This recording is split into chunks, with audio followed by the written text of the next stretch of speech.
Udumo kuNkulunkulu kweliphezulu nokuthula emhlabeni kubantu abathokozelwa nguye. Ubaba uNsibanda okubingelelayo, Ndlalifa izulu.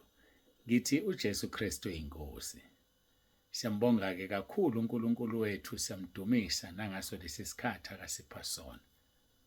uJesu Kristu inkosi. Bangcwele, nina enisempolweni ngokugcinwa inkosi ngesonto sobe sisempolweni. Ngesonto leli siyakulona sobe sisempolweni. Kusho ukuthi-ke abathandayo ukuya empolweni bengayazi i-direction, nami futhi angiyazi, bazongithinta ngibanikeze inamba yomfundisi osimemile ebandleni lakhe. Nginikeze inamba yomfundisi osimemile ebandleni lakhe. Ngiyathobeka kakhulu ukumenywa ubaba umfundisi ongimemile. Kade-ke nokho sabhukha njengoba nazi-ke, so ngokugcinwa inkosi-ke sizobe sikhona empolweni ngesonto. Namhlanje zingaki insuku? Ziwu-5. Kusho ukuthi umhla ka-9 uma ngenza iphutha. Kungumhla ka-9 uma ngingenzi iphutha, Sunday. Sizobe sisempolweni ngokugcinwa inkosi. Inkonzo iqala ngo-10. Hayibo naku sengithi iqala ngo-10, ngiyaxolisa. Angangishayi ba umfundisi. Bafowethu asifike before 10. Ngicabanga ukuthi u-9 noma kulezo indawo, angisazi bakithi, angisazi, ngiyaxolisa. Kodwa kufanele eshaya u-10 sesiqhubeka. Kusho ukuthi dena isikhathi wena shaya u-10 sesiqhubeka nenkonzo. Ngiyabonga kakhulu. Siyathemba sizobabona khona nabazalwane bethu abalapha empolweni asebethi bangabasentabeni, baphuma ekhaya lezwi baba ngabasentabeni. Siyamkholwa uNkulunkulu sizobabona uma befika nabo. Ngakho-ke uJesu Kristu inkosi. Siyabonga kakhulu bazalwane, siyamdumisa uNkulunkulu wethu. Sizoqhubeka-ke nenkonzo yethu. Kukhona engikhohlwayo bekufanele ngikusho ngaphandle kwalokho esengikushilo. Angisakukhumbuli-ke nokho. Mhlawumbe uNkulunkulu uzongikhumbuza uma siqhubeka nenkonzo. Kodwa nje-ke ekukhulu engingakusho manje ukuthi sizwa izwini lenkosi. Ngaphambi kokuba sifike kulona, ngiyacela ukuba simguqele uNkulunkulu wethu, sithandaze. uJesu Kristu inkosi.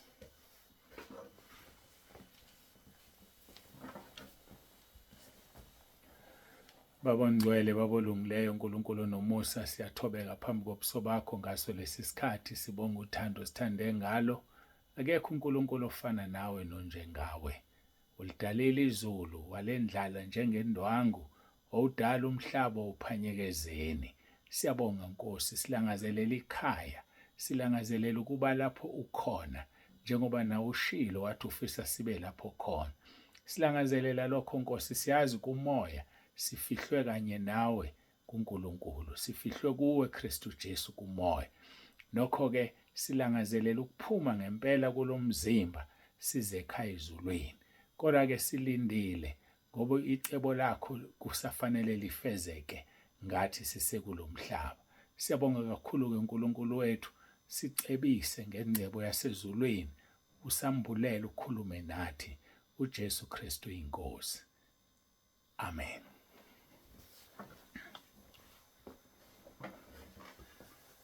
Siyambonga-ke, siyamdumisa uNkulunkulu wethu bangcwele.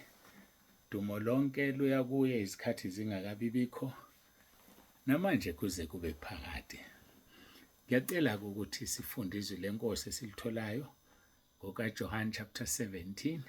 Sikhuluma ngobunye kuKristu nokuthi umphiko uKristu uhlakaza ubunye.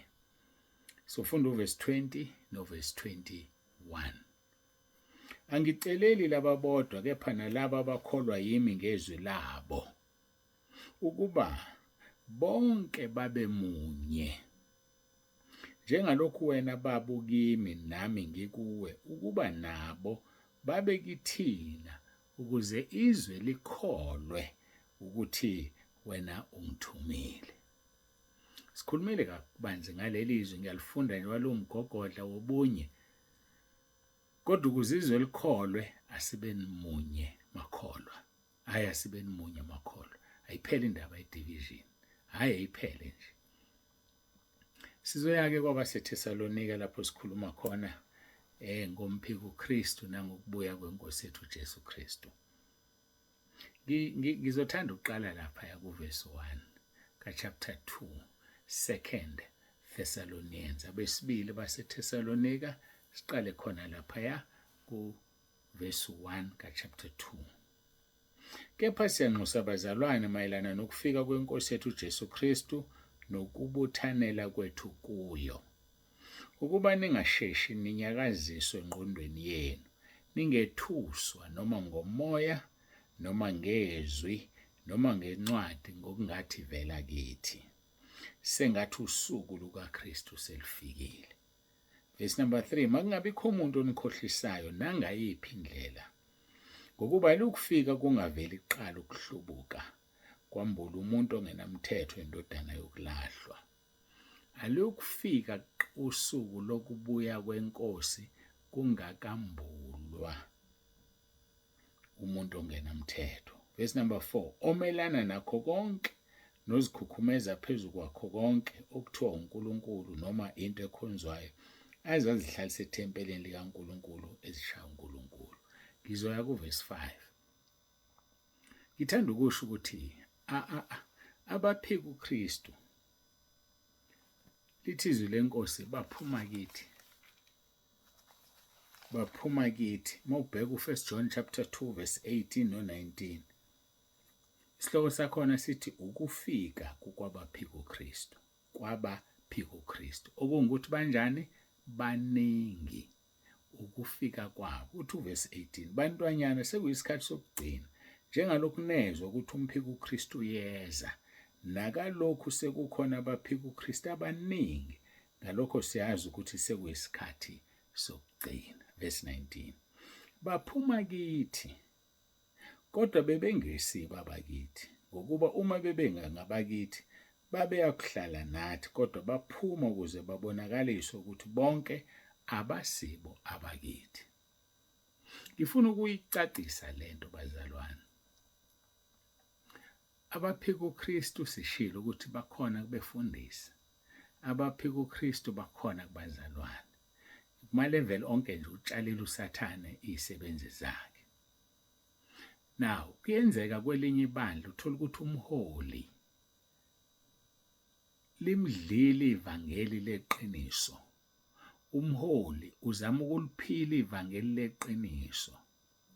Bese abantu okufanele bameseke abafundisi phansi kwakhe bese beyaphuma ngoba bengeke bamelane noshintsho lwenzeke ebandleni. Laba abaphumayo yibo laba esifunda ngabo kuverse 19 1 John chapter 2. Uthi baphuma kithi kodwa bebengesibo abakithi. Ngokuba uma bebengabakithi bebeya kuhlala nathi, kodwa baphuma ukuze babonakaliswe ukuthi bonke abasibo abakithi. So bayaphuma laba befundisi emabandleni ahlukeneyo, baphume nabazalwane, bapende abefundisi asebethola iqiniso ngokungathi bona barongi.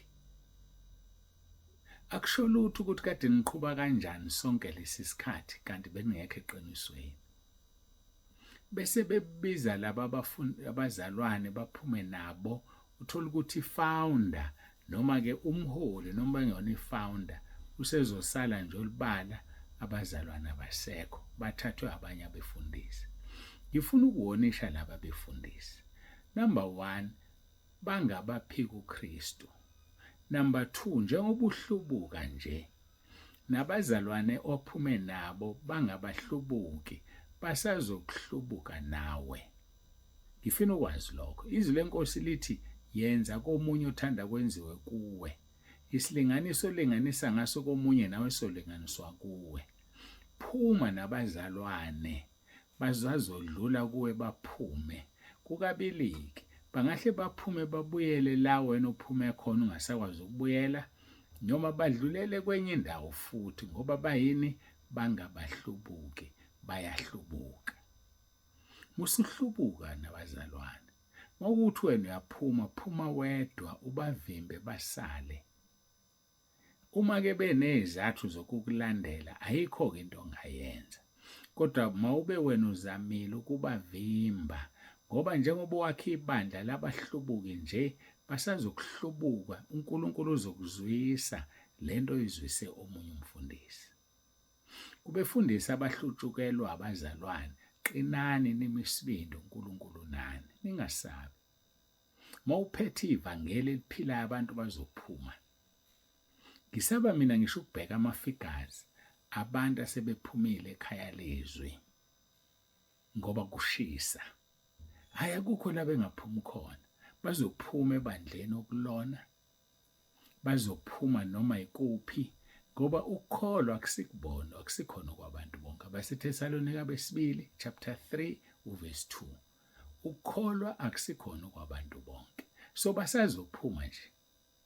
Kulindele lokho. Hlala wena kuNkulunkulu ungasuki. uNkulunkulu usakubuka, uyakuthesta. Ngike ngisho ngizosho futhi manje. Ngesikhathi uNkulunkulu engibiza ngo-2010, ngo-2011 ngaqala umsebenzi, kodwa ngazisisa, yabona ukuzisisa, wazishutheka komunye umfundisi. Wabuya uNkulunkulu wathi kimi, ngithe yakhe ibandla lami, angishongo ukuthi yakhe ibandla lomuntu, angishongo ukuthi hambe uzishutha komunye umfundisi. Lo mfundisi akasebenzeli mina, phuma. Ayike, ngisesenkingeni yokuphuma. Kwenzakalani? Ngathi la sengiphuma khona, base be-150 abazalwane. Baphuma kwasala less than 10. Less than 10, you can imagine. And less than 10, mangaphazami umndeni wami lapho, mhlawumbe owu-6. Kusho ukuthi abazalwane kahle kahle babela ko-4-3 angisazi. Angikusho ukuthi ngize ngingacabanganga, mangakucabanga ngabuya. Ngasala nabazalwane abancane bahamba abantu. Sebehambileke baphinde bahamba. Mhlawumbe uyedwa noma babili ababuyayo, kodwa bonke babuye badlula. Yazi uNkulunkulu wathini kimi? Mhlawumbe angilisebenzisele lethu ukuthi akuzuyeka lapho. Siye ku-Isaya, ngicabanga ukuthi u-Isaya 41. Yebo, Isaya 41. uNkulunkulu wakhuluma ngaye kimi. Ngangi-devastated. Kwagula ngingazi ukuthi ngiyaphuma noma ngiyangena. Wakhuluma ngami ngo-Isaya chapter 41 verse 10 kuya ku-13.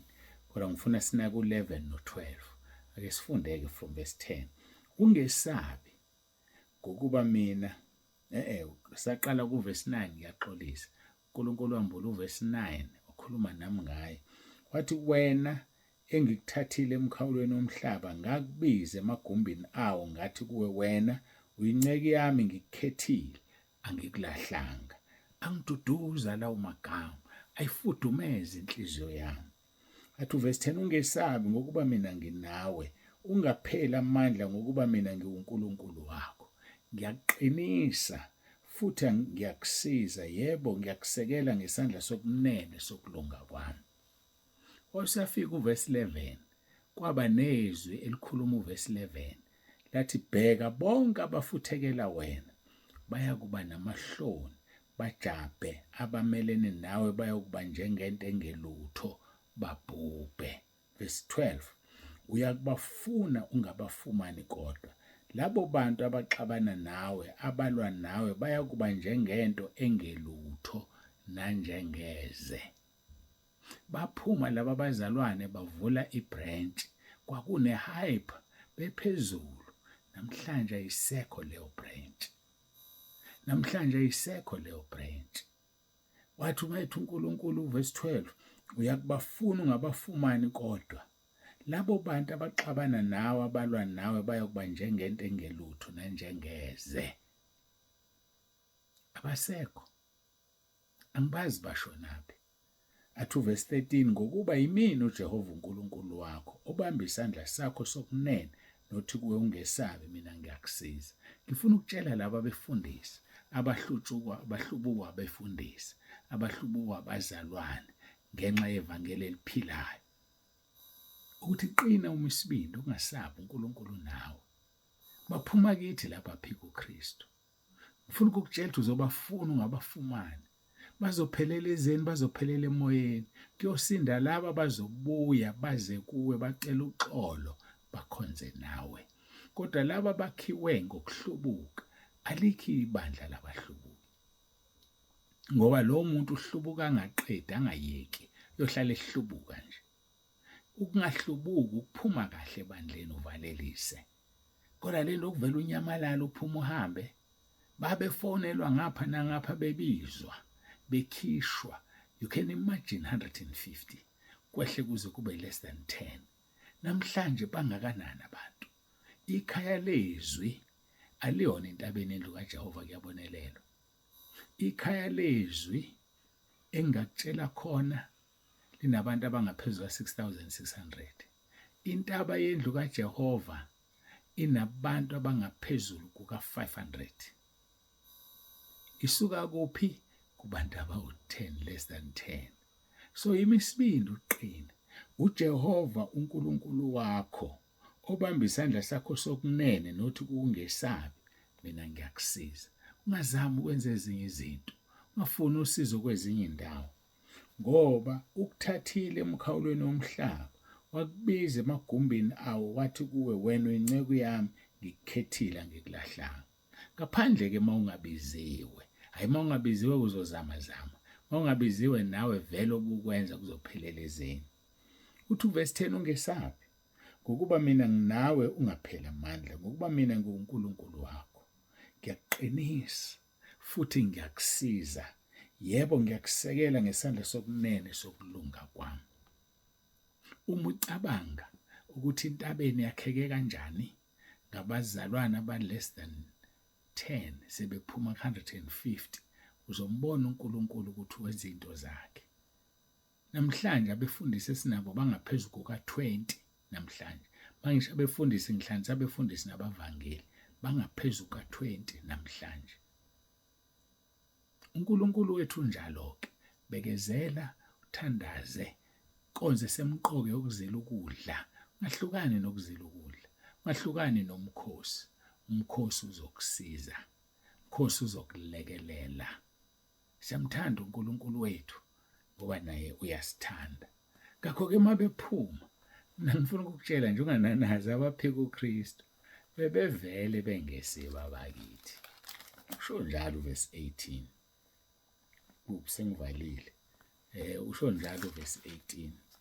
Isihloko sakhona sithi ukufika kwabaphika uKristu. Bantwanyana, sekuyisikhathi sokugcina. Njengalokhu nezwa ukuthi umphika uKristu yeza, nakalokhu sekukhona abaphika uKristu abaningi. Ngalokho siyazi ukuthi sekuyisikhathi sokugcina. Baphuma kithi, kodwa bebengesibo abakithi, ngokuba uma bebengabakithi bebeyokuhlala nathi, kodwa baphuma ukuze babonakaliswe ukuthi bonke abasibo abakithi. Njengoba bephuma nje ekhaya lezwi, abaphika uKristu. Kodwa ongeyena umphika uKristu uzobuya. Ongeyena umphika uKristu uphuma ngezathu ezizwakalayo, kodwa futhi egcine sebuya. Bayabuya abanye, bayabuya, kodwa abahamba bengabuyi, siphethe ivangeli likaKristu, bawumphika uKristu. Athi chapter 4, qala kuverse 4, athi ningabaka uNkulunkulu nina bantwanyana, nibahlulile ngokuba lowo kini mkhulu kunayo sezweni. Bona bangabezwe, ngalokho bakhuluma okwezwe, nezwe liyabezwa. Yikho bephuma ebandleni laba befundisi, badonsa abafana nabo bezwe, ngoba bayabezwa, basakuzwa wena, ngoba wena ukuphi? Ukumoya. Athi verse 16, singabaka uNkulunkulu, omaziyo uNkulunkulu uyasizwa, ongesiyo kaNkulunkulu akasizwa. So yini kufanele si-argue? Umuntu ophuma ekhaya lezi othi akangizwa ingoba akayena okaNkulunkulu, kodwa kwaNkulunkulu ungizwa kahle. Ngalokho siyamazi umoya weqiniso nomoya wokuduka. Hhayi, asibakhipheni obaphika uKristu sibayeke bahambe, singabancengi futhi, miyeke ahambe. Owecebo likaNkulunkulu uzobuya ngoba uzobona ukuthi wenza iphutha. Qinani bazalwane, niqine enkosini nasemandleni ayo amakhulu. Nihlome zonke izikhali zikaNkulunkulu ukuze nibe namandla okumelana noSathane. Kuthi lapho senifeze konke nime nangosuku olubi. Ngiyacela siguqe, sikhuleke, siyambonga uNkulunkulu wethu. Jesu Kristu uyinkosi.